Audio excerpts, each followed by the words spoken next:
સુરત શહેરમાં આજે મહિલા કોંગ્રેસ સમિતિએ મનપા કમિશનરને આવેદન પાઠવ્યું. વરાછામાં દબાણ ખાતાના અધિકારીએ વૃદ્ધ મહિલા હિનાબેન સાથે કરેલ અભદ્ર વાણી વિલાસના મામલે આવેદન પાઠવ્યું. મનપા કમિશનરને આવેદન આપીને ન્યાયની માંગણી કરી.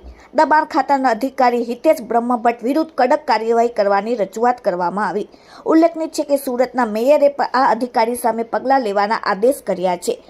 હિનાબેને રડતા રડતા પોતાની આપવીતી કહી અને ભટ્ટ સાહેબે તેમની સાથે કેવા અભદ્ર ભાષાનો ઉપયોગ કર્યો તેનો વિડીયો સોશિયલ મીડિયામાં વાયરલ થતાં આજે કોંગ્રેસ મહિલા સમિતિએ આવેદન આપીને ભટ્ટ સાહેબ વિરુદ્ધ કડક કાર્યવાહી કરવાની માંગ કરી. તો બીજી તરફ વરાછાના કાર્યપાલ એન્જિનિયર કરણકુમાર ભાવસારે હિતેશ બ્રહ્મભટ્ટ સાહેબ હિનાબેન સાથે અભદ્ર બોલવાનો વિડીયો વાયરલ થતાં 3 દિવસમાં લેખિતમાં ખુલાસાઓ માંગ્યો છે અને તેમને નોટિસ ફટકારી છે.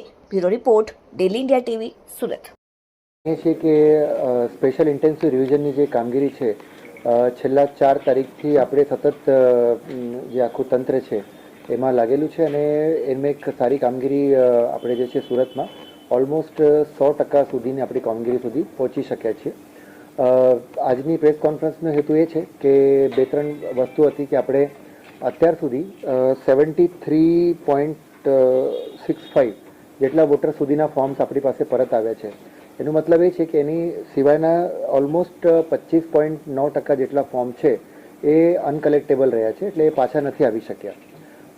કમિશનની સૂચનાથી અમે ગઈકાલે બધા BLO શ્રી મારફત એવા જેટલા પણ અબસેન્ટ, ડેડ, શિફ્ટેડ વોટર્સ હતા એમની યાદી છે પોલિટિકલ પાર્ટીઝના જે બૂથ લેવલ એજન્ટ છે એમને સોંપી છે અને એ સેમ યાદી છે આપણે કલેક્ટર ઓફિસની જે વેબસાઇટ છે એમાં પણ મૂકી છે. એટલે બધી જાહેર જનતાએ જોઈ શકશે કે જેટલા જે ફોર્મ્સ છે ઓલમોસ્ટ અરાઉન્ડ 12,68,000 જેટલા ફોર્મ્સ છે એ ફોર્મ્સ જે કયા લોકોના ફોર્મ્સ પાછા નથી આવી શક્યા એની બધી જ એ ટોટલ યાદી છે નામ સાથે આપણે પાર્ટ વાઇઝ એમાં મૂકી છે આપણા વેબસાઇટ ઉપર.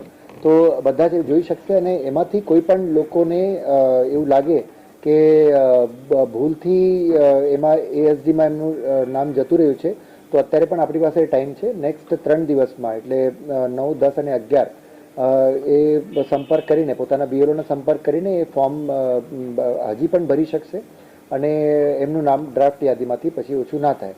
જો 3 દિવસમાં આમાંથી ફોર્મ પાછા નહીં આવે તો એ બધા જ નામો જે છે ડ્રાફ્ટ યાદીમાંથી નીકળી જશે. જો કે હું અહીંયા એ પણ મેન્શન કરવા માગું છું કે જો ડ્રાફ્ટ યાદીમાંથી નામ નીકળી પણ જાય તો પણ કોઈએ પેનિક થવાની કોઈ જરૂર નથી. એના પછી જ્યારથી ડ્રાફ્ટ રોલ પબ્લિશ થશે 16 તારીખથી આપણે જે બધા જ લોકો 6 નંબરના ફોર્મ્સ ભરી શકશે અને ફરીથી પોતાનું જે નામ છે એ યાદીમાં ચડાવી શકશે. બટ હિતાવહ એ છે કે અત્યારે જે 3 દિવસનો આપણી પાસે ટાઈમ છે એમાં જેટલા પણ પોતાનું નામ ચેક કરી લેજો અને જો ASD યાદીમાં સમાવેશ થતું હોય તો તમારા BLOને સંપર્ક કરીને એ પોતાનું જે ફોર્મ છે એ જમા કરાવી દે.